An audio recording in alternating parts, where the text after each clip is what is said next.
estaba en la duda de si presentar una parte teórica o si presentar casos reales que hemos visto en la revista peruana de Medicina Experimental y Salud Pública, que es la revista en la cual me desempeño como editor científico, pero creo en estos momentos yo no sé muy bien cuál es la familiaridad que tengan con estos términos o con estos conceptos, así que decidí al final hacer la parte un poco más teórica, y si nos queda tiempo al final vamos a mostrar uno o dos casos que hemos visto en la revista.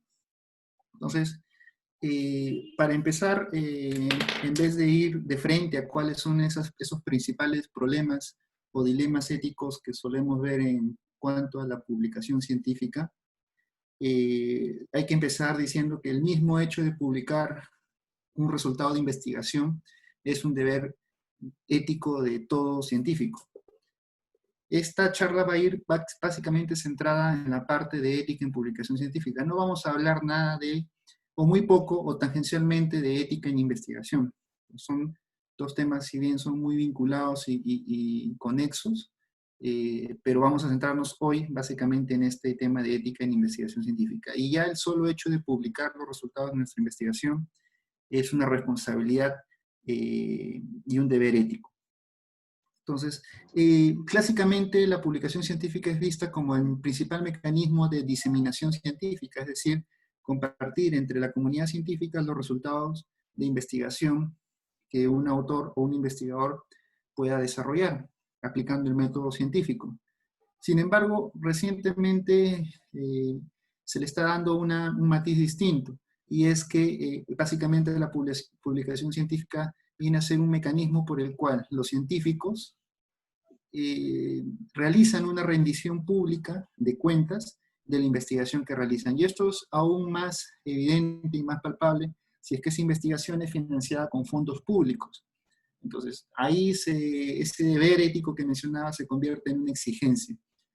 Si ustedes en algún momento desarrollan investigación científica y esta es financiada con fondos del Estado peruano, el producto del impuesto de todos los peruanos, el publicar los resultados de esa investigación se convierte en una exigencia y en un mecanismo de rendición de cuentas.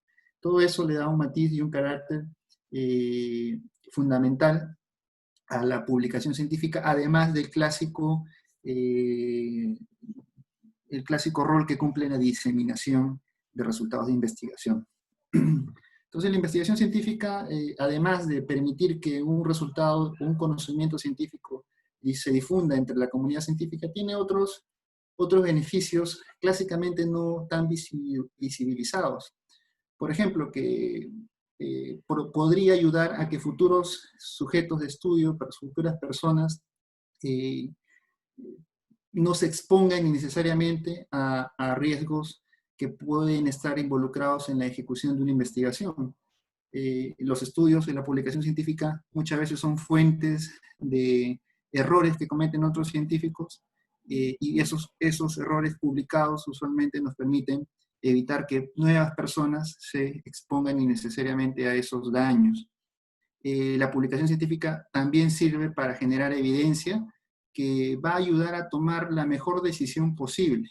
Y esa evidencia ahora vemos que es tan necesaria, pero para eso necesitamos que se publique, teniendo resultados positivos o negativos. Y cuando digo positivos o negativos me refiero a resultados que hayan corroborado una hipótesis que el investigador haya planteado, como aquellos que no necesariamente hayan corroborado dicha hipótesis de investigación. La publicación científica también permite, al difundir los resultados de una investigación hecha, mejorar la eficiencia de la asignación de recursos. Si nosotros tenemos una investigación que necesariamente termina en publicación y esto se conoce, es muy probable que yo ya no asigne financiamiento nuevamente a la misma investigación, al mismo problema de investigación, en la misma población de estudio, porque ya voy a tener la evidencia disponible publicada. Entonces, eso nos ayuda a hacer una adecuada asignación de recursos, pero siempre y cuando esa publicación esté en el dominio público, en una revista científica. Otro aspecto importante es que fortalece la confianza pública en la investigación.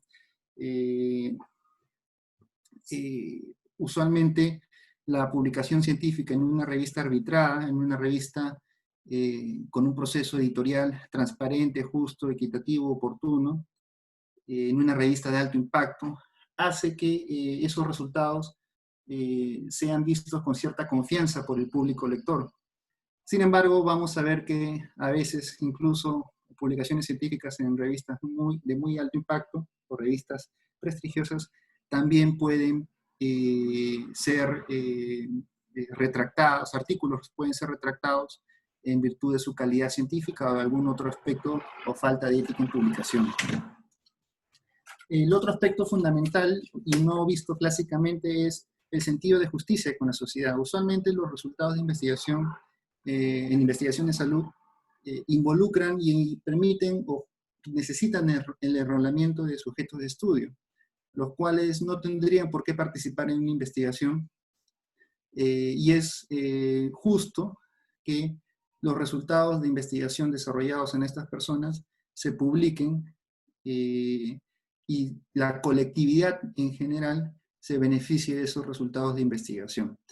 Entonces, hay muchos aspectos, además del valor que tiene con la generación del nuevo conocimiento y su diseminación, otros aspectos valiosos de la investigación, de la publicación científica que debemos siempre visualizar. ¿Okay?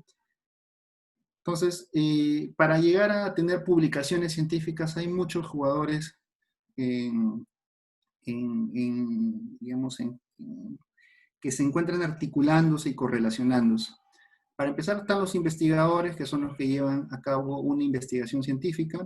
Estos investigadores después se van a convertir en autores cuando tengan ya un manuscrito que envían a una revista científica. En la revista científica vamos a tener a los editores, que son los que, siguiendo un proceso editorial, determinan qué publicaciones tienen, qué manuscritos tienen los méritos suficientes para ser publicados. Antes incluso de la ejecución de la investigación, están los miembros de los comités de ética, que son los que evalúan y finalmente aprueban en base a la metodología y en base a los aspectos éticos un determinado proyecto. Están los patrocinadores, que son los que financian una determinada investigación. Entonces, como vemos, hay muchos actores, todos tienen responsabilidades, todos tienen obligaciones científicas, técnicas y también éticas, que al final confluyen en que una investigación pueda o no pueda publicarse en una revista científica. Sin embargo, es importante que ustedes conozcan el rol del investigador, futuro autor. El investigador básicamente lo que requiere hacer es velar por que su investigación se lleve de la mejor manera posible, en el sentido de generar resultados válidos, con un conocimiento científico válido, y que al final este proceso de investigación sea reportado y comunicado a la colectividad de manera exacta y con la integridad del caso. Eso implica que incluso resultados que no apoyan o no soportan nuestra hipótesis de investigación deban ser publicados. Repito, es una responsabilidad ética que el investigador publique esos resultados, incluso si es que no se comprueba la hipótesis que él inicialmente planteó. ¿Okay? Hay otra responsabilidad y obligación ética que usualmente no vemos o no queremos, de la cual no queremos responsabilizarnos, que es el tema de traducir ese conocimiento a un público lego, a un público común, a un público cotidiano. Eso, en simples palabras, se llama divulgación científica. Entonces, es responsabilidad también del autor realizar eso. El problema es que para ello requiere ciertas competencias, capacidades para poder comunicar y divulgar adecuadamente. No necesariamente todo buen investigador necesariamente va a ser un buen divulgador científico. Entonces, son cuestiones que el investigador debe desarrollar para cumplir con esta obligación ética. Entonces, parte de la integridad es publicar incluso resultados negativos, resultados que no apoyen una hipótesis de investigación planteada a priori por el investigador. Esto es fundamental porque permite nutrir el cuerpo de conocimiento. Por ejemplo, en el tema de metaanálisis y revisiones sistemáticas es fundamental porque reduce el sesgo de publicación. Ustedes saben que el sesgo de publicación usualmente es generado por este tema, porque los autores, incluso las revistas, tienen aún cierta resistencia a publicar resultados negativos, ¿no? Y cuando hablo de resultados negativos, espero me entiendan que son aquellos en los cuales el resultado no corrobora una hipótesis inicial o no es el resultado que el investigador quiso encontrar en un inicio.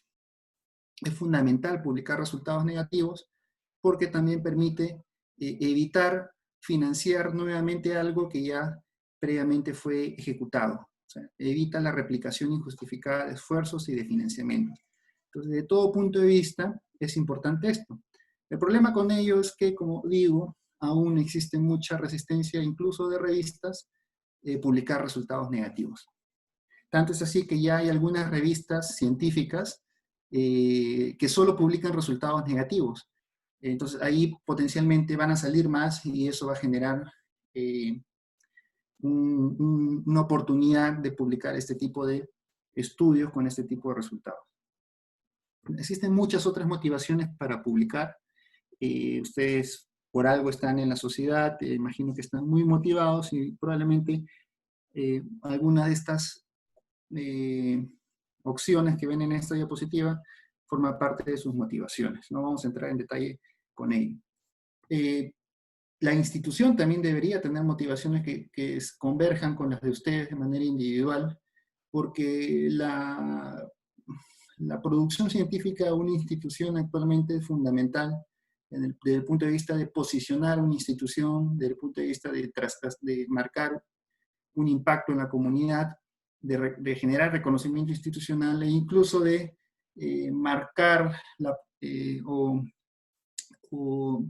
hacerse titular de una publicación, y eso es fundamental actualmente. Tanto es así que las universidades actualmente publicitan su oferta académica diciendo cuántos investigadores o cuántos maestros o cuántos doctores tienen y cuántas publicaciones tienen. O sea, ya es incluso un elemento de marketing que usan las instituciones, en este caso educativas, el tema de cuántas publicaciones tienen. Y además, muchos rankings internacionales que evalúan la producción o la capacidad de innovación o de investigación, desarrollo e innovación de una institución, un componente fundamental es justamente cuántas investigaciones, cuántas publicaciones tienen en revistas de alto factor de impacto, cuántas publicaciones lideran como autor corresponsal o como primer autor, entre otras. Entonces, es fundamental y es una motivación no solo para el autor, sino también para la institución a la cual pertenece dicho autor. Entonces, como vemos, hay motivaciones científicas, motivaciones y obligaciones éticas de cara a la investigación, personales y para una institución también. Por ello es fundamental que lo que publiquemos tenga cierta calidad, ¿okay? Mantenga un patrón de calidad. Y para lograr ello existen iniciativas mundiales, en este caso la iniciativa Ecuador Network, que ha compendiado y ha sistematizado en un gran esfuerzo todas estas iniciativas que se han desarrollado por un grupo, un panel de expertos, para establecer recetas, para establecer listas de chequeo, para establecer contenidos mínimos necesarios que cada uno de estos tipos de estudios o diseños de investigación deben tener cuando se quieren publicar sus resultados. ¿Okay? Eso ya probablemente lo conozcan. Parte de la ética en publicaciones mantener y transparentar aquello que se publica. Y justamente estas pautas buscan ello. ¿Okay? Entonces, ahora vamos a empezar con los problemas éticos, que es un gran espectro de problemas los cuales que podemos encontrar, desde errores honestos hasta fraude científico. Felizmente, cada vez más tenemos ciertas recomendaciones, ciertas pautas que diversos grupos, agrupaciones internacionales han ido desarrollando, ciertos flujogramas, ciertas guías, entre ellas, por ejemplo, el Consejo Internacional de Editores de Revistas Biomédicas, el Comité de Ética en Publicación, la COPE,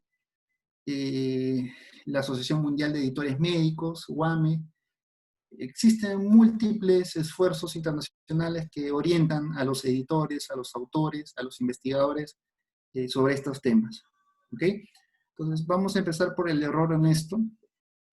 que realmente es parte inherente de cualquier proceso de investigación. ¿Okay? El proceso de investigación es una actividad netamente humana, es una actividad que si bien sirve el rigor del método científico, ustedes saben que existen errores aleatorios, también existen los errores sistemáticos, pero como fuere, son errores que no tienen una intencionalidad o un afán de engaño, de defraudar en la generación del conocimiento científico. Entonces, estos pueden generarse por cuestiones tan aleatorias como un error en el laboratorio, un error al momento de implementar el estudio, usar una encuesta o una versión previa de una encuesta, o confundir la numeración de los IDs para un grupo de estudio. Muchas posibilidades que en el proceso de investigación, en el trabajo de campo, se pueden dar, o incluso en la etapa de análisis de datos, ¿no? Como ven ahí en la codificación o análisis de datos. ¿Qué es lo importante cuando nosotros identificamos que existió un error honesto? Corregir, ¿ok? Ese es el principio básico, se corrige. Y ya las revistas han implementado procesos o pautas o pasos para corregir esto lo más pronto posible, ¿ok? Como menciono, dentro incluso de los errores honestos hay todo un espectro de errores puntuales, ¿no? Por ejemplo, nos equivocamos en un porcentaje, nos equivocamos en la magnitud de un p-valor, nos equivocamos en la denominación de un grupo de estudio, pusimos una tabla con datos que no son coherentes con el texto, muchos errores, muchas posibilidades de errores puntuales. Entonces, lo que hay que hacer acá es publicar una nota de corrección, ¿ok? Una nota de corrección. Eso básicamente lo va a hacer el comité editorial de la revista en la cual han publicado. Lo importante es que nosotros lo identifiquemos, lo reportemos, lo notifiquemos, y el comité editor correspondiente les va a ayudar, les debería ayudar a aplicar la nota de corrección, que implica colocar una nueva versión del artículo y dejar en claro al público lector la fecha en que se produce este cambio y en qué consiste el cambio. Por ende, se debe dejar la publicación inicial, la nueva versión, y explicar en una pequeña nota en qué consistió el cambio, ¿ok? Y decir que se trató de un error puntual. Entonces, eso es lo que hay que hacer frente a una de estas situaciones. Pero también existen errores honestos que pueden ser del tipo de error sistemático, que ya generan un problema mayor en el artículo. Ahí igual hay que proceder a la corrección. Y si ya no es posible la corrección porque los resultados cambian, la conclusión cambia, lo que hay que hacer es retractar el artículo. ¿Okay? Después vamos a especificar a qué nos referimos con retractar. Pero hay que retractar el artículo. ¿Quién se encarga de retractar el artículo? El comité editor de la revista, nuevamente. Y procede después una republicación ya con el artículo bien planteado. ¿Okay? Entonces, el error honesto tiene esas soluciones. Y aquí es fundamental el rol tanto del autor como del comité editor para poder ejecutar estas acciones propias de un proceso editorial en una revista. Aquí vemos un ejemplo de un artículo publicado en el New England Journal of Medicine. Se encontró un problema en la randomización, en el procedimiento de randomización en ese estudio, llamado prevención con dieta mediterránea, y luego era un error sistemático y la revista retractó el artículo y luego publicó una nueva versión, ya dando a entender cuáles fueron los cambios que se generaron en el estudio, ¿no? Entonces aquí hubo un error sistemático, se retractó y se republicó. Aquí tenemos una forma de cómo se hace una nota de corrección.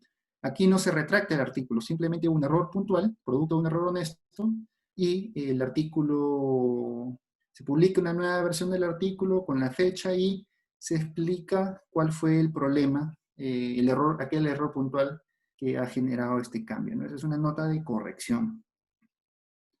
¿Okay? Ese es el error honesto. Tiene solución. ¿Okay?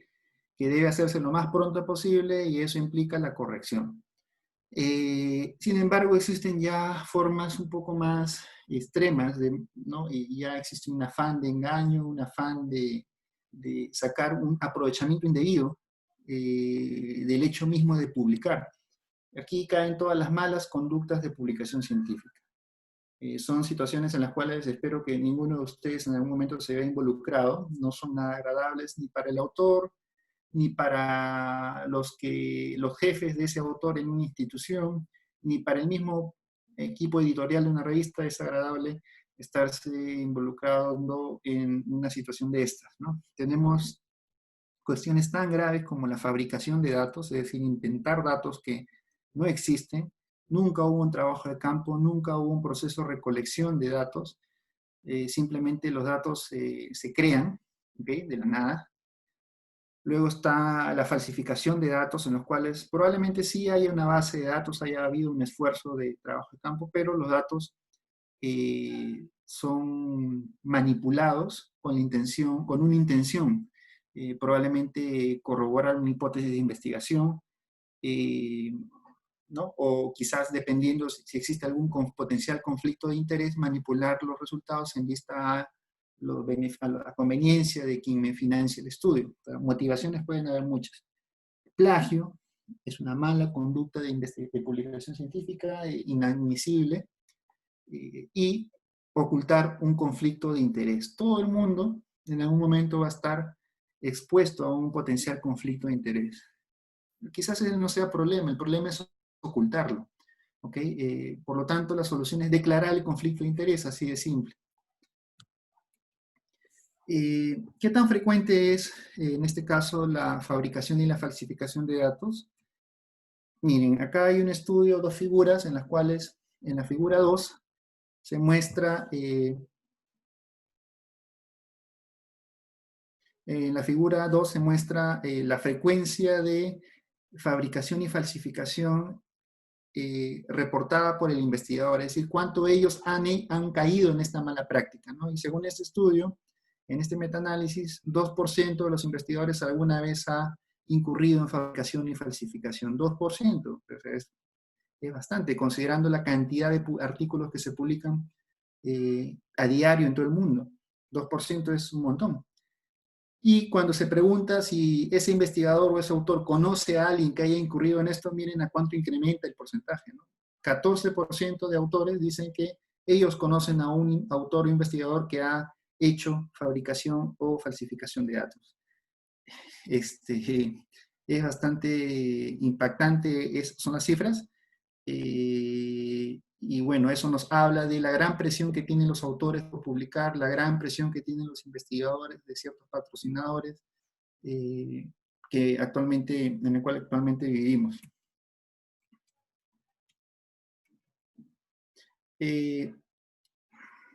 Este es otro artículo en el cual también un poco cuantifican la magnitud de retractación. Retractación es un mecanismo que tiene la literatura científica para corregir la literatura científica. Aquí vemos que en un grupo de 2047 artículos publicados en la base de datos, publicados en revistas indizadas en PubMed, hasta el 2012, 21,3% de las retractaciones fueron atribuibles a errores honestos, ¿ok? Y luego 67,4% del total de retractaciones fueron atribuidos ya a malas conductas de investigación. ¿Y cuál fue la más frecuente?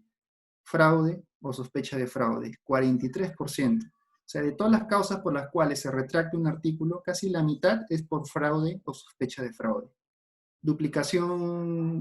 Publicación duplicada, 14%, y plagio, 10%. Entonces, ¿qué es publicación duplicada? Lo vamos a ver en diapositivas siguientes. ¿Qué es plagio? Lo vamos a ver en diapositivas siguientes. Pero la más frecuente de las causales de retractación es el fraude o sospecha de fraude. ¿Okay? Y vemos que estas retractaciones por fraude o sospecha de fraude se han ido incrementando en los últimos años. Y supuestamente, estos datos son algo antiguos, son hasta el 2015, y esto ha ido creciendo, como vamos a ver en diapositivas posteriores. Entonces, si ustedes pensaban que el plagio era lo más común, ¿no? Realmente lo más común es justamente lo más grave, que es el fraude científico. Acá hay otros estudios, otros resultados de este mismo estudio. Entre Estados Unidos, Alemania, Japón y China, concentran las 3/4 partes de las retractaciones por fraude o sospecha de fraude. ¿Por qué se daría esto cuando, bueno, sabemos que esos países son de los que más producción científica tienen, donde quizás concentran la mayor cantidad de premios Nobel? Es muy probable que esto se dé por la gran presión a la cual están sometidas por publicar los autores o investigadores de instituciones de estos países. Otro dato importante es que China e India juntos generan más casos de retractaciones por plagio y publicación duplicada que Estados Unidos. China e India, ¿ok? Entonces, eso nos da, en cierto modo, un panorama general de dónde están los autores que más caen en este tipo de falta. Y hemos visto que el número de retractaciones se ha ido incrementando, ¿ok? Por año. La mayor cantidad de ellas se da en este estudio se dio por errores y en menor proporción por fraude. ¿Ok? También se ha hecho algún tipo de análisis con respecto a cuántos meses demoró para retractarse un artículo, y este dato es interesante. Aquí vemos que en promedio, desde que se publica un artículo hasta que se retracta, pasan 34 meses. Estamos hablando de casi 2 años y 10 meses. O sea, no es un mecanismo de corrección inmediato. Durante esos 2 años y 10 meses pueden darse citaciones, pueden tomarse decisiones de salud pública como la que vemos con el tema de hidroxicloroquina en el tema de la pandemia. Puede causarse injurias, puede causarse reacciones adversas por un medicamento. O sea, pueden haber muchos daños colaterales producto de una publicación, y vemos que este mecanismo de corrección que tiene en este caso el proceso editorial no es inmediato, ¿no? Por lo menos demora 2 años o un poco más. Entonces, eso es muy importante que lo sepan. En Brasil, ¿cómo se da esto? También se hizo un estudio en el cual encontraron 62 publicaciones retractadas de artículos publicados por instituciones de Brasil. Y en Brasil, la razón más frecuente de retractación aquí sí fue el plagio. ¿Ok? Entonces, como ven, en este país de Sudamérica sí prima el plagio, comparando con la causa de retractación en otros países desarrollados en los cuales el fraude es más frecuente y el plagio no tanto. Entonces, hablando de plagio, es el uso de ideas, texto, datos de otros autores, generados, producidos, concebidos o creados por otros autores sin darle el respectivo crédito a dicho autor. Y el elemento clave y fundamental es que el autor que usa ese conocimiento, se apropia de ese conocimiento, lo presenta como si fuera suyo. ¿Okay? Ese es el elemento distintivo del plagio. Entonces hay un afán de engañar, hay un afán de apropiarse de un trabajo intelectual que otra persona ha generado o ha hecho y ni siquiera evidentemente no se le cita o no se le da el crédito. Eso es el plagio. También hay un gran espectro de plagio directo, es decir, el copy-pega, ¿ok? Sin dar el crédito al autor. El mosaico en el cual copia y pega de varias partes, algunas partes propias, otras partes de otros autores, y no se le da el crédito al autor original. El fraseo también es una forma de plagio, y sobre todo si evidentemente tampoco hay una cita o un crédito a la fuente original. Y está el otro tema del insuficiente reconocimiento, cuando adrede no se cita adecuadamente a la fuente con la intención de dificultar el origen de ese enunciado, de esa oración o de ese texto, y poder complicar un poco la comprobación de un lector por identificar qué le pertenece a este autor que está plagiando y qué le pertenece a la fuente original. Entonces aquí hay una gran variedad de posibilidades de plagio. ¿Okay? Todas estas son plagios. O sea, si ustedes han hecho alguna de estas, están dentro de esa categoría de plagio. Ahora es muy fácil detectar plagio. Hay programas libres y programas de pagados que nos permiten detectar plagio en el proceso editorial.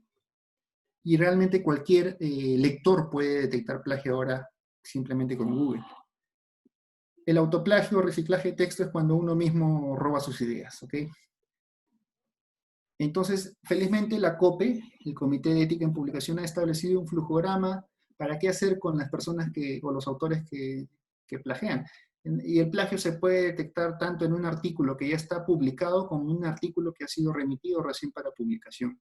Y hay todo un proceso, ¿no? El proceso, grosso modo, es contactar al autor. Una vez que hay una denuncia de plagio, el comité editor evalúa qué tanto es el plagio, si es un plagio grande, un plagio menor, y después de esa corroboración se le dice al autor principal, oye, hemos encontrado esto, da una explicación.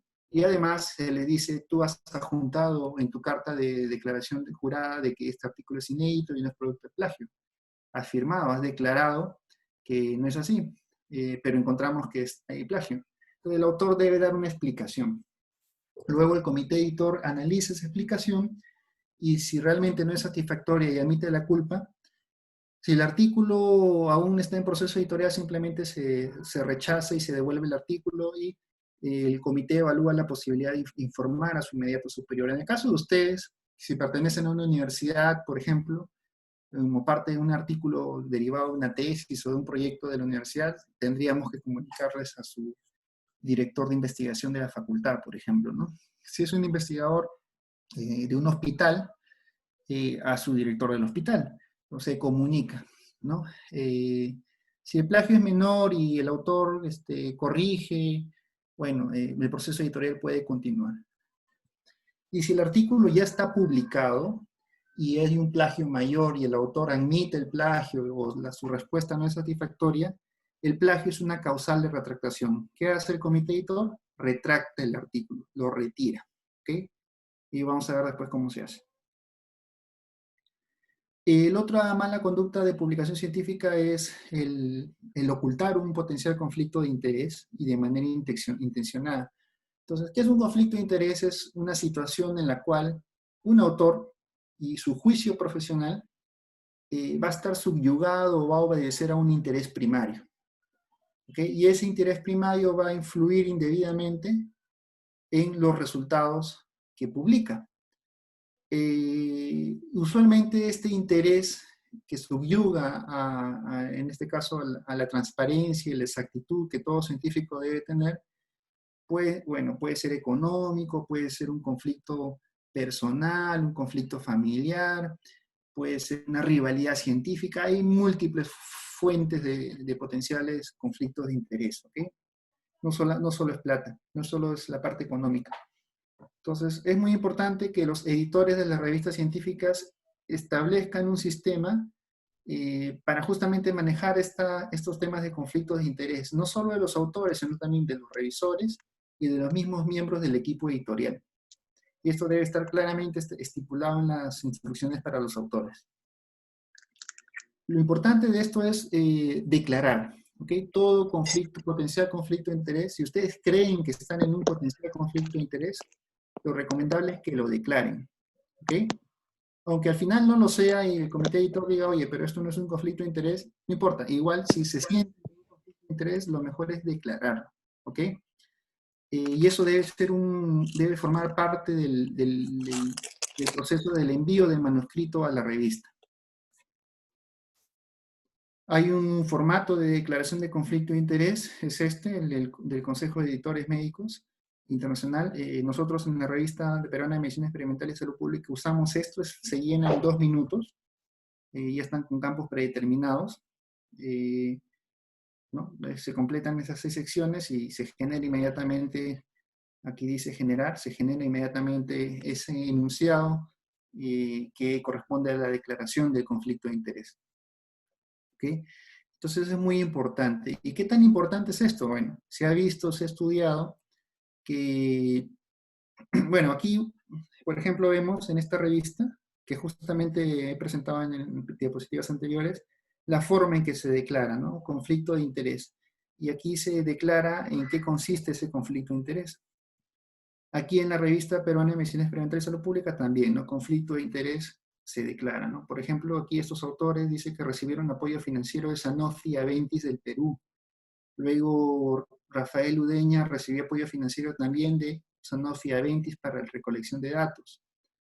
Luego Cecilia Medina es médico, bueno, jefe en esta institución. Entonces es fundamental para que el lector sepa, y además declaran la fuente de financiamiento, sepa que este estudio fue realizado, financiado, liderado por esta institución, que es una empresa farmacéutica, con la intención de transparentar y poder que el lector tenga las herramientas suficientes de poder interpretar estos resultados a la luz de dicha situación. ¿Okay? Por eso es importante declararlo, no ocultarlo. Por ejemplo, acá vemos un estudio en el cual evalúan si los conflictos de interés declarados están asociados o no con la corroboración o no de la hipótesis de que las gaseosas están asociadas con bebidas de peso. Entonces, aquellos autores que declaraban que tenían un conflicto de interés justamente con una de esas empresas de gaseosas, disculpe, alguien escribió. Al final vamos a hacer las preguntas. Por favor, vayan dejando ahí algunas preguntas. Entonces, en este estudio, por ejemplo, ¿qué se encontró? Bueno, ese es el flujograma de este estudio. Se encontró que en aquellos autores que declaraban que tenían un conflicto de interés con estas compañías de comida, productoras de gaseosas, entre otras cosas, en lo que declaraban que tenían conflicto, solo 16,7% de sus estudios encontraban que había una asociación entre consumo de bebida azucarada y ganancia de peso. Mientras en aquellos que declaraban que no tenían conflicto de interés, o sea, no trabajaban para la industria, en este tipo de estudios, 83,3% sí encontraban asociación.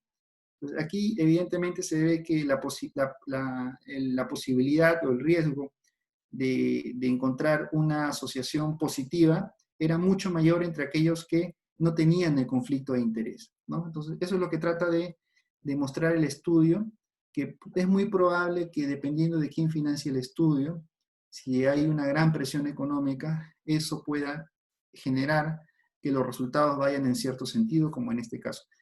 Y si algún tomador de decisión, por ejemplo, tomara como soporte o como evidencia para una política pública, podría tomar una decisión en base a un resultado influido por una motivación secundaria, en este caso la económica, ¿no? Por eso es importante en los metaanálisis, por eso es importante publicar resultados incluso negativos y declarar los conflictos de interés. Ya en estas alturas del tema, todo se mezcla, los dilemas éticos no vienen separados, vienen juntos normalmente. Entonces, y cada vez las decisiones se hacen más complejas, ¿no? Y todo esto también entra a tallar en el lector, porque el lector debe tener todas las herramientas para poder interpretar los resultados en la medida justa de lo que se hizo, ¿no? Otra falta de ética de publicación importante es la publicación redundante, ¿ok? Esto fue inicialmente descrito en la revista de New England Journal of Medicine, justamente por uno de sus editores, Franz Ingelfinger, que en una editorial mencionó o estableció la idea inicial de lo que ahora es publicación duplicada. Él decía y estableció en una editorial, y que después hizo casi norma en todas las revistas, que un manuscrito solo puede ser considerado para publicación si su contenido no ha sido publicado previamente.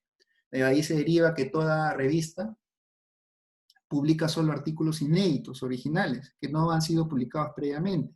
Y eso viene desde 1969. Y ahora es una práctica común, ¿no? Pero aún siendo una práctica común, existen muchas violaciones a esto. Y eso se llama publicación duplicada o redundante. Y la publicación duplicada o redundante nace desde un envío duplicado. Es cuando ustedes envían un artículo, bueno, no desesperado, ¿no? Por múltiples temas, porque quieren que se publique rápido, porque quieren, encuentran una revista, después se animan por otra, porque uno de algún alumno del grupo de autores decide enviarlo a una revista y otro decide enviarlo a otra. Múltiples situaciones que pueden generar en un envío duplicado. Ahí se origina el problema. ¿Ok? No deben enviar un mismo artículo a más de una revista. Esa es la indicación básica. Si nosotros hacemos eso, no vamos a tener publicación duplicada o redundante. Esa es la historia natural. Entonces, el envío duplicado es enviar un mismo manuscrito en el mismo o en diferentes idiomas simultáneamente a más de una revista. No se debe hacer. Y esto trae múltiples consecuencias, ¿no? Para empezar, inflan su producción científica de manera indebida, si es que se publica. Generan una carga de trabajo innecesaria a dos comités editoriales de la revista, que sin saberlo están revisando, invirtiendo tiempo, esfuerzo para poder trabajar su manuscrito. Y si se publican dos revistas, van a poder después entrar en conflicto por el derecho de quien publicó primero. Entonces, trae muchos problemas. Y la publicación duplicada no es más que el resultado, ¿no? Es cuando del envío duplicado, ¿no? Cuando una publicación se sobrepone sustancialmente a una previamente publicada y en esta segunda duplicación no existe ningún tipo de referencia a esa publicación previa. Criterios para identificar una publicación redundante o duplicada: los tamaños de muestras son iguales, ¿ok? La metodología es la misma, un estudio es un estudio transversal, el otro también, es un estudio caso-control y el otro también. Los resultados son idénticos, ¿ok? Son idénticos. El segundo estudio, la publicación que se publica después, casi no ofrece nada más de adicional con respecto a la primera.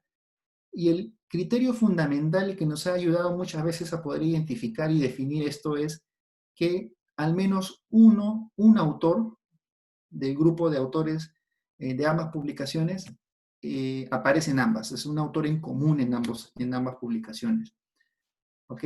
Cuando encontramos eso, eso cierra los criterios de publicación redundante. Tienen que estar todos los criterios juntos para poder hablar de una publicación redundante o duplicada. Entonces, ustedes me preguntarán, ¿pero solo esto aplica cuando se hablan de publicaciones previas en revistas científicas? En teoría también aplica si es que ustedes ya publican un resultado de investigación mediante una carta al editor, mediante un resumen en un libro de resúmenes de un congreso, mediante un póster, notas de prensa en el cual ya se divulga, etc. Entonces, si ustedes previamente han difundido por alguno de estos mecanismos un resultado de investigación, realmente no les debería impedir que lo publiquen después en una revista científica. Lo único que tienen que hacer es declarar eso, que deben declarar en su carta de presentación a la revista dónde fue la primera difusión, divulgación de eso que están queriendo publicar y proporcionar las copias, la evidencia de eso, ¿no? Del póster, de la carta al editor, del resumen, en el libro de resúmenes, presentarlo, declararlo, transparentar la situación, ¿ok? No ocultarlo, porque si lo ocultan ya se configura en una publicación duplicada.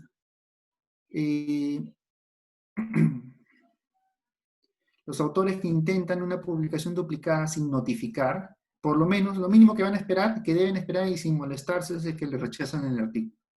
Porque esto se detecta fácilmente.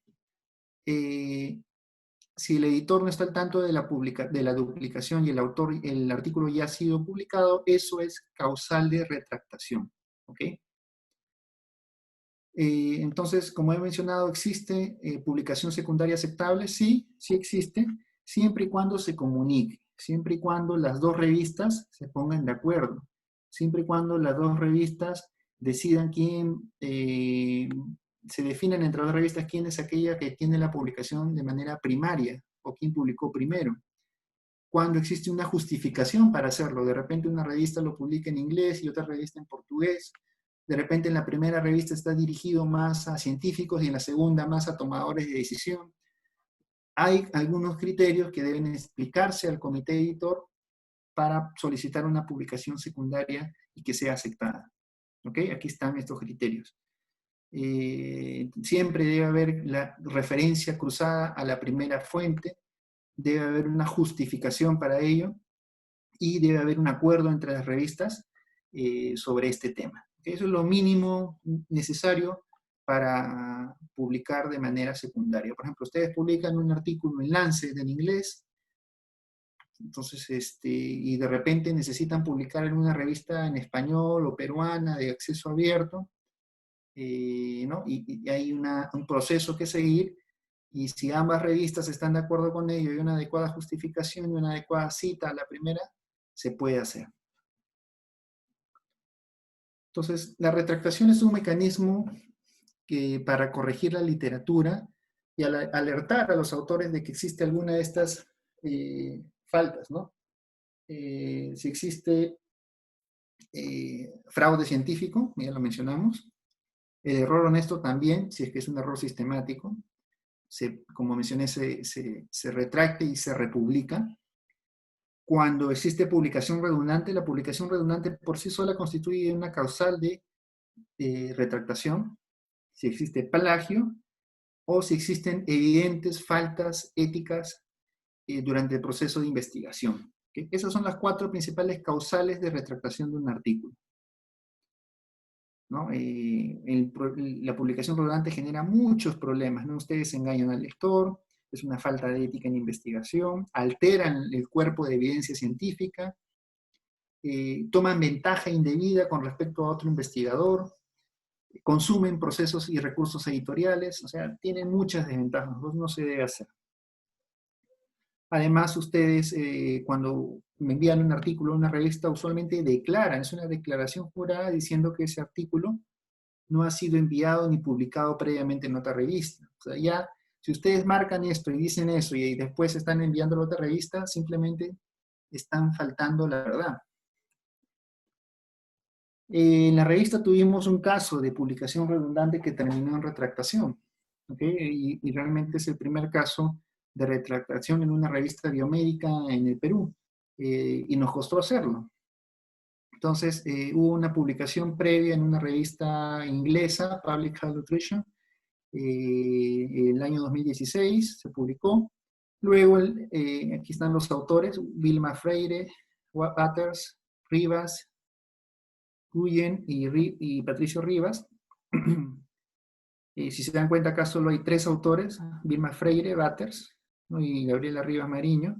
Envían un artículo en español a nuestra revista, un poco con el título cambiado, pero ambos son estudios cualitativos, tienen la misma tamaño de muestra, al menos un autor en común, el mismo diseño, bueno, y era una publicación redundante.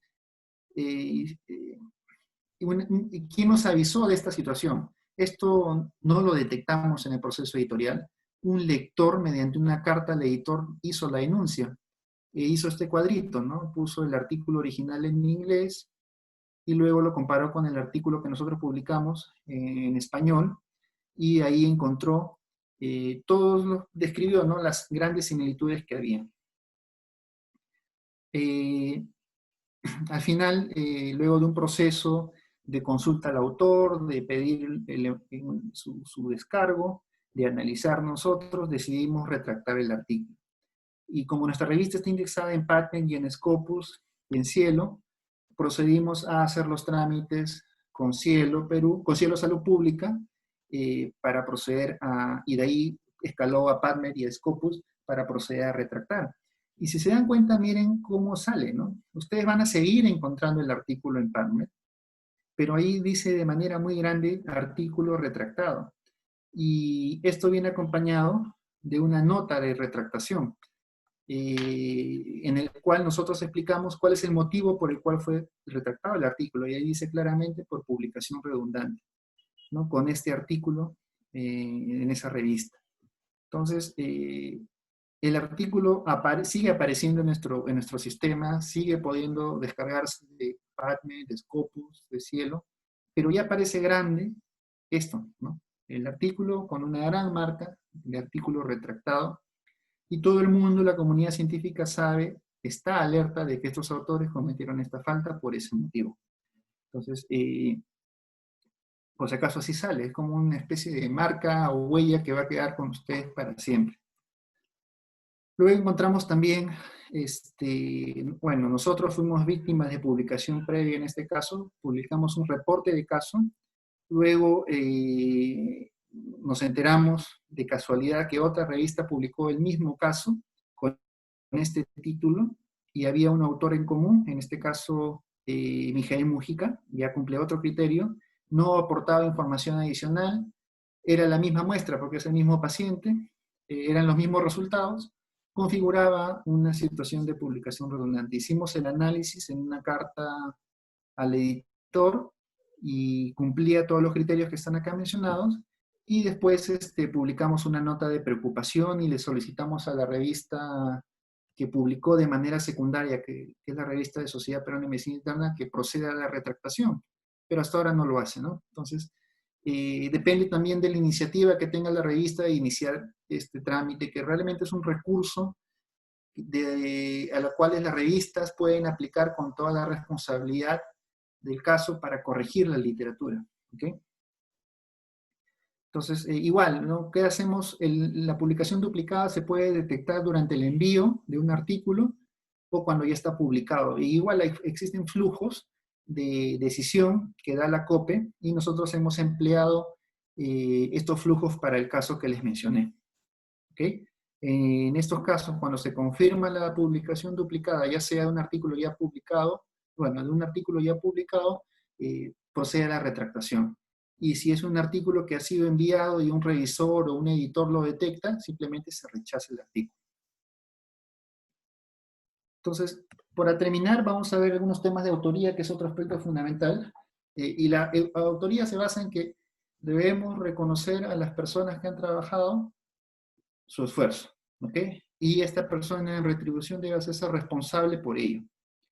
Entonces, ya ustedes conocen los criterios de quiénes son autores, son 4 criterios, deben cumplirse todos estos criterios. Aquellos que solo cumplan 2 o 1 van en agradecimientos. Autor no es solo aquel que aplica las encuestas en el trabajo de campo y luego se desentiende, ese no es autor, a lo más podríamos reconocerlo como agradecimiento. Autor no es el asesor o el profesor o el tutor que les hace algunas correcciones al protocolo y no hizo nada más. Autor no es aquel profesor de bioestadística que les hace el análisis estadístico y listo. No. A lo más lo reconocen en agradecimientos. El autor tiene que cumplir los 4 criterios que están acá. ¿Ok?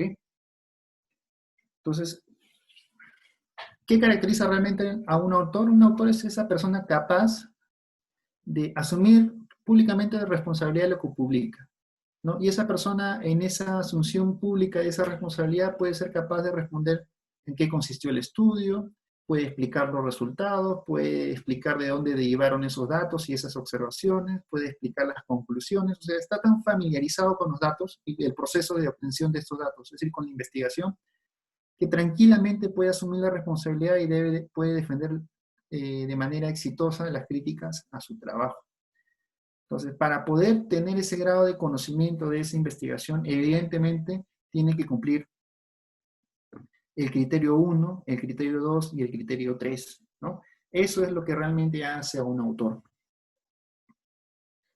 Y lamentablemente existe, a pesar de estos criterios, muchas otras subcriterios o criterios que la gente o los investigadores usan, ¿no? Usualmente colocan como primer autor al investigador senior, usualmente colocan al último autor aquel que consiguió el financiamiento, ¿no? Colocan al medio aquel que no hizo nada o al estudiante, entonces no se aplican adecuadamente los criterios. Usualmente el orden de los autores debería estar en función de la contribución que hacen a la investigación. ¿Okay? Entonces, es muy importante que estos criterios de autoría queden claros entre todo el grupo de autores. Es muy importante definir de inicio quién lidera la publicación, que sea quién va a ser el primer autor, el número de autores que van a ser considerados en el estudio, quién va a ser el segundo, quién va a ser el tercero. Todo eso debe estar definido desde el inicio, desde las primeras etapas de la redacción del borrador del manuscrito. ¿Ok? Entonces, eso es fundamental. Y una vez que establezcan el orden, lo ideal es que eviten cambiar ese orden. Y una vez que ustedes definan el orden y envíen su artículo a una revista, ya no deben cambiar el orden. Incluso nos pasa con muchos profesores de ustedes o docentes o investigadores que envían Juanito, María, Pablo, y luego cuando el artículo ya está por publicarse dicen, oh, no, un momento, tiene que ser Pablo, Juanito y al final María. ¿Ok? Entonces no deben haber cambios. Supuestamente el orden ya debe haber estado conversado entre los autores. Los autores tienen la responsabilidad de definir el orden, quiénes son los autores entre ellos. La revista no lo va a hacer. Entonces, debe usarse los criterios que ya se mencionó para definir la autoría. Los investigadores que realizaron el estudio son los responsables de identificar quién cumple los criterios. Es responsabilidad colectiva de los autores determinar que los autores designados cumplen esos 4 criterios. Si ustedes saben que un autor no cumple los 4 criterios, simplemente no lo consideren como autor. Las revistas no van a solucionar esos problemas de autoría. No es función de la revista solucionar, ser el juez y determinar quién es el autor o no. Tienen que hacerlo ustedes, ¿no? Y si los autores no se ponen de acuerdo, los investigadores, hay pleitos, conflictos, quien debe solucionar el tema o mediar el tema es su institución, ¿ok? O el Comité de Integridad Científica, si existiera uno en su institución. La inobservancia de estos criterios genera la figura del autor honorario y el autor fantasma, ¿no? El autor honorario es aquella persona que, sin cumplir los criterios de autoría, se le coloca como autor, ¿no? El jefe, el profesor, el tutor, el que les consiguió el financiamiento, el que les dio permiso, el que hizo la encuesta y nada más, el que hizo un análisis estadístico y nada más, el profesor que les dio permiso. O sea, si hace solo esa función y se le considera como autor, ahí nace el autor honorario. Y el autor fantasma es lo contrario, aquel que sí trabajó, sí cumple los criterios, los 4 criterios de autoría, pero al final no se le incluye como autor. ¿Ok? Hay estudios que han evaluado las faltas éticas en autoría, y justamente hay un estudio que evalúa esto justamente en una revista peruana, que es nuestra revista, en el periodo 2003 al 2017, con datos ya un poco antiguos, y ahí encuentran que los autores que reportaban sus contribuciones, esas contribuciones no eran congruentes con los 4 criterios, ¿no? Y en base a eso definieron si es autor honorario o no, y encontraron para el 2013 sin casi 50% de artículos con al menos una autoría de regalo. Autoría de regalo o autoría honoraria es lo mismo, ¿no? El 2014 57%, 2015 64%, y después el 16 y 17 se redujo 42 y 40%. Entonces, es frecuente, ¿ok? La autoría, los problemas de autoría en el Perú son muy frecuentes. Cada rato vemos esos problemas en la revista. Y a todo nivel, ¿eh? Investigadores investigadores medianamente experimentados y alumnos. Y usualmente lo que pedimos nosotros en la revista es que los autores declaren sus contribuciones y les hacemos énfasis en que solo aquellos autores cuyas contribuciones están de acuerdo con esos 4 criterios sean considerados como autores, ¿no? Ahí vemos contribuciones, por ejemplo, de autorías. Aquí vemos otro estudio en el cual se ve que la autoría honoraria es relativamente común, ¿ok? Incluso en revistas de alto impacto. No está de más decir que la integridad científica es fundamental y es una responsabilidad de los autores, pero también las instituciones deben velar por ello, ¿no? Y no está de más que las instituciones, universidades tengan comités de integridad científica que asesoren, guíen a los autores, evitar caer en estas faltas que ya se han mencionado. Entonces, en conclusión, se les pide, por favor, que si ya conociendo los 4 criterios de autoría, los apliquen en la vida, en la práctica. Que la autoría, si bien trae créditos, también trae mucha responsabilidad, ¿ok? Sobre todo ahora que la ciencia cada vez se acerca más a la prensa, que cada vez es más mediático. Muchas veces un artículo fraudulento, un artículo con problemas de conflicto de interés, muchas veces eso llega a la prensa y se hace público, ¿no? y tanto revistas muy prestigiosas, hasta revistas no tan prestigiosas, deben retractar o corregirse con respecto a lo que publican. Y eso no habla bien de la revista, ni del investigador o autor. Nunca envíen artículos, más de 2 artículos, o sea, a más de 2 revistas, un mismo artículo. Un manuscrito que ustedes escriban, solo deben enviarlo a una revista. Esperar que la revista le responda. Si es que lo van a publicar, bueno, ahora si le dicen que no, recién ahí piensen en enviarlo a otra revista. No tanteen, no especulen enviando a 2 o más revistas de manera simultánea. Eviten el plagio, evidentemente el autoplagio. Si tienen algún conflicto de interés, declárenlo. Si se sienten en posición adelantada, como dicen los comentaristas, si se sienten en conflicto de interés, declárenlo. Es mejor, no pasa nada si lo declaran y realmente no configura un conflicto de interés. Y siempre revisen las actualizaciones de la COPE y de la ICJME. Es muy instructivo y dan pautas de qué hacer y qué no hacer con respecto a la publicación científica. Entonces, eso era lo que quería presentarles. No sé si tienen alguna pregunta para ir avanzando. Había una pregunta que dicen, ¿conflicto de interés desprestigian de alguna forma el artículo?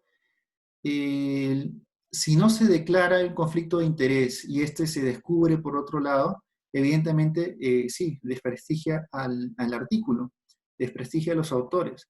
Por eso es fundamental y lo transparente es declarar el conflicto de interés en el mismo artículo y que el lector no se entere de un potencial conflicto de interés por otras fuentes. Entonces, ¿cuál es el conflicto de interés más común? A ver, el más común en el campo de la biomedicina, evidentemente el más común es el tema financiero, económico. Muchas empresas farmacéuticas financian investigaciones, financian analistas de datos, financian gente que escribe el artículo, y simplemente el hecho de que te dan un sueldo o un estipendio para una determinada función, la persona es humano, puede sentirse comprometido con esta institución y hacer un análisis tendencioso que favorezca los intereses de la entidad. Entonces, por eso es fundamental que se declare conflicto de interés, ¿ok? Por más íntegra que la persona pueda hacer, mejor es declararlo. ¿Quién te está pagando? ¿Quién te contrató para hacer esa función? ¿Quién está financiando el estudio? Se debe declarar. Sin embargo, ahora cada vez hay más modalidades. Sobre todo en Perú existe mucha rivalidad científica. Entonces, un grupo, como la comunidad científica es tan pequeñita, todo el mundo se conoce, pongamos que un revisor, un artículo cae en las manos de un revisor y por el tema, por el estudio, sabe más o menos de quién es y tiene rivalidad con ese grupo y hace una calificación muy rigurosa, muy severa, observa cosas y le da no publicable. Entonces, ese comentario y esa revisión está en función no del mérito netamente del artículo, sino puede estar supeditada a una rivalidad científica. ¿Ok? Entonces, eso pasa sobre todo en comunidades científicas pequeñas, reducidas, ¿no? O cuando no existe una madurez, digamos, científica, vamos a llamarlo, entre un revisor o un científico en general. Quisiera saber en los reportes de caso cómo es la cuestión de la autoría. Igual, los criterios de autoría aplican para todo tipo de publicación científica. En los reportes de casos de igual manera, ¿no? ¿Quién debería ser los autores en el reporte de caso? Bueno, usualmente el médico tratante, el médico que solicita los exámenes diagnósticos, el médico que hace razonamiento clínico, el médico que interpreta esos razonamientos, el médico que instaura el tratamiento, el médico que hace el seguimiento. Luego ese médico, ante la identificación de que un caso clínico es de interés para ser comunicado como un reporte de caso, decide preparar un manuscrito. Ese médico le pide el consentimiento informado al paciente para hacer públicos sus datos, obtiene fotos y tiene imágenes, redacta el manuscrito, lo revisa y lo envía a la revista. Ahora, sí es un médico, pero esas mismas funciones que he descrito lo pueden hacer 2 personas, el médico y su residente, el residente y su interno, el externo y el interno del residente y el asistente. Si hacen todos y contribuyen de igual manera, todos ellos son autores. No sería autor en ese caso, por ejemplo, el jefe de servicio que autorizó la publicación, por ejemplo, ¿no? O la jefa de enfermeras que te da la historia clínica. Eso no son autores, no cumplen los criterios tal cual se ha mencionado en la charla. ¿Ok? ¿Alguna otra pregunta? Doctor, una consulta. ¿Ok? Eh, una pregunta. En casos, por ejemplo, de falsificación o fabricación, o en casos de error honesto, como o sea, temas en el cual el diagnóstico ha sido pobre o se han utilizado pruebas diagnósticas de baja calidad, ¿cómo es que la revista puede saber de eso, ¿no? O sea, Ya. ¿cómo yo puedo saber de que son resultados creados o son resultados falsificados? A ver, en realidad el fraude científico es muy complicado de identificar, ¿no?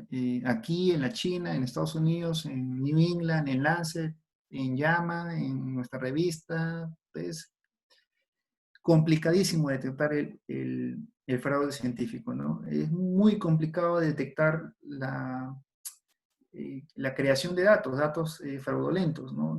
Casi no se puede. Incluso la falsificación de datos es casi imposible poder identificarla, ¿no?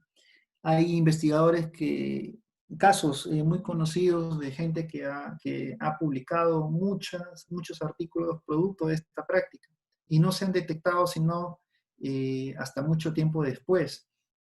Entonces, sin embargo, actualmente algunas revistas ya están optando por política bajo el principio de que la ciencia debe ser reproducible y bajo el principio de transparencia y de datos abiertos, solicitar las bases de datos de la investigación, ¿no?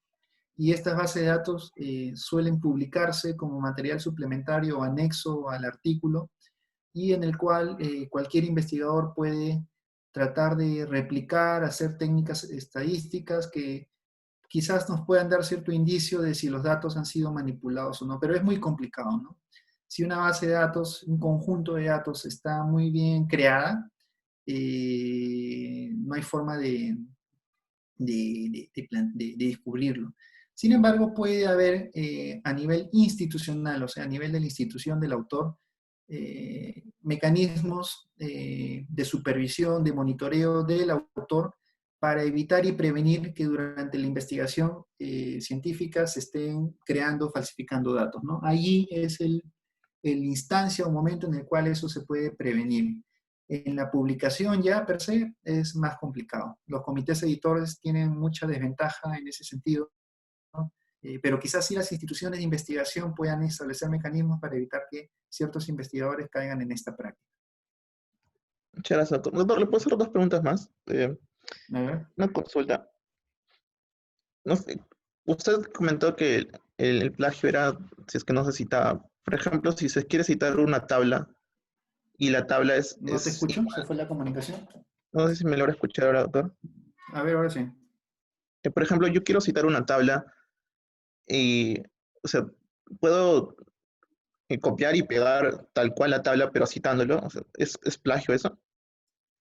No, las tablas, los gráficos usualmente están protegidos por las revistas. Entonces, por ejemplo, una revista publicada por la editorial Elsevier, un gráfico, una figura, tienes que pedirle permiso a la misma casa editora para que tú puedas tener una autorización para uso, traducción, adaptación de esa figura o incluso tabla.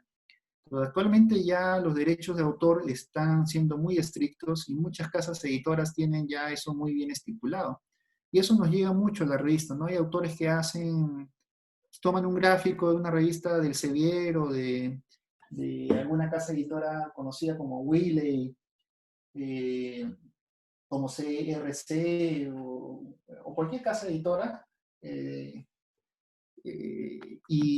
y simplemente usan el mismo gráfico y hacen algunas traducciones, ¿no? Y te la envían así, o tablas simplemente tomadas de otros artículos, la traducen y te la envían tal cual. En esos casos nosotros no estamos publicando. Lo que pedimos es que el autor envíe la autorización por escaneada de la casa editora. Y cada vez que pedimos eso, casi nunca nos dan esa autorización, y lo que tiene que hacer el autor es eliminar ese gráfico, esa tabla, ¿no? Entonces, aquí más que plagio, bueno, evidentemente hay un tema de plagio si no se cita la fuente, y si citándola no tienen los permisos respectivos, no pueden publicarla. Al menos en nuestra revista no se puede. Listo, doctor. Y la última pregunta sería, ¿qué tipo de artículo? ¿Todos los artículos tienen que pasar por comité de ética? Y si en Perú hay comités de éticas abiertos en estos momentos por la situación en la que nos encontramos. Sí, hay comités de ética abiertos. Es más, hay una ley que salió, un decreto legislativo que instaura un comité de ética en el INS permanente para proyectos COVID, ¿no? Hay hospitales que están en funcionamiento en sus comités para evaluar proyectos COVID, como por ejemplo Reo Bariati tiene un comité de ética que está activo y otros más. Entonces, hay comités de ética que están sesionando de manera virtual, eso no debería haber problema, pero sí te engañaría diciéndote que todo está normal, ¿no? Evidentemente hay hospitales o instituciones cuyo comité de ética sí han parado, pero no todos, ¿ok? Eh, un artículo original que involucra seres humanos, sujetos de investigación, personas, animales, sí deben tener una aprobación por un comité de ética en humanos o animales, ¿no? Cualquier investigación que involucra datos o involucra sujetos de estudio, personas, tiene o requiere aprobación por un comité de ética.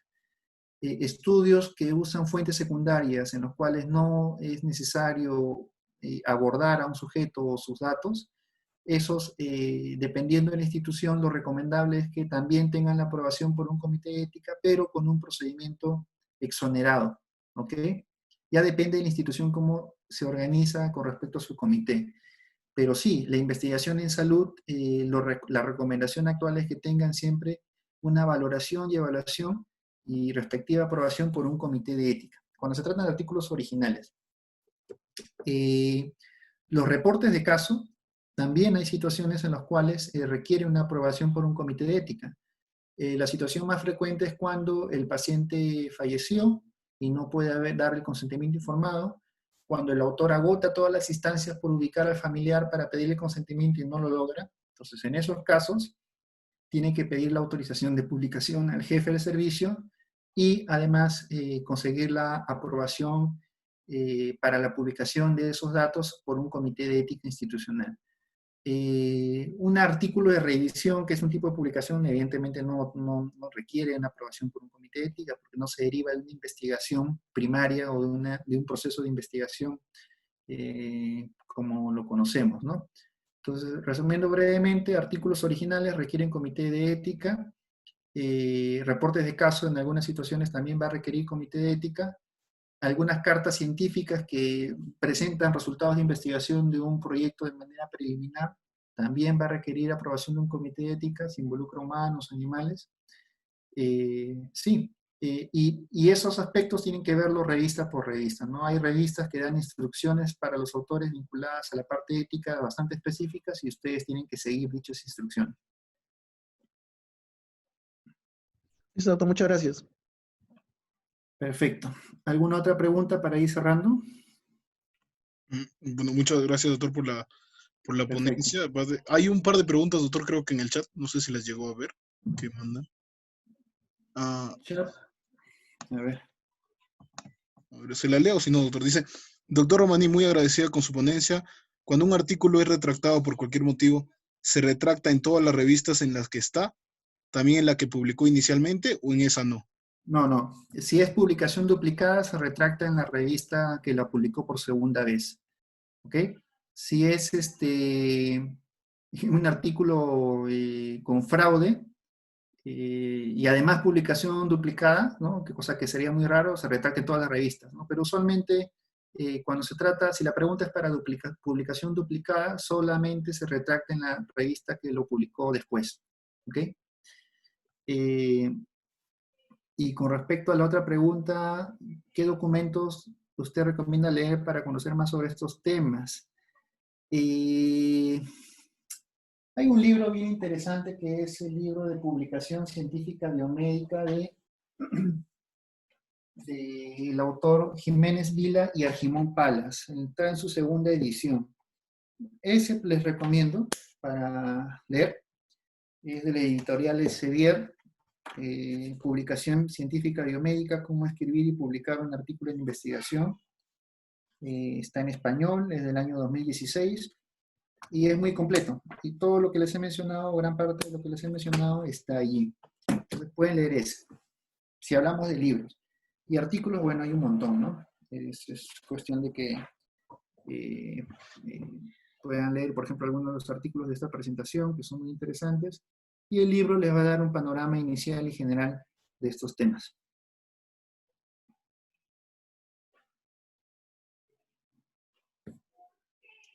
Creo que esa era la última pregunta, doctor. Realmente muy agradecidos por su ponencia el día de hoy. Y bueno, ¿podría repetir el nombre del libro? Publicación científica biomédica, cómo escribir y publicar un artículo de investigación. Ya lo anotamos ahí, Luis, de luego lo pasamos al grupo. Bueno, muchas gracias, doctor, nuevamente. Doctor Romaní, muchas gracias por la ponencia el día de hoy. Creo que ha sido muy clara y muy específica. Y bueno, discúlpenos por la demora nuevamente. El link salió y bueno, esperamos tenerlo para próximas ponencias, doctor. Nuevamente, muchas gracias y todos muy agradecidos por la ponencia del día de hoy. Gracias, doctor. Listo, perfecto. Nos vemos, chicos. Cuídense.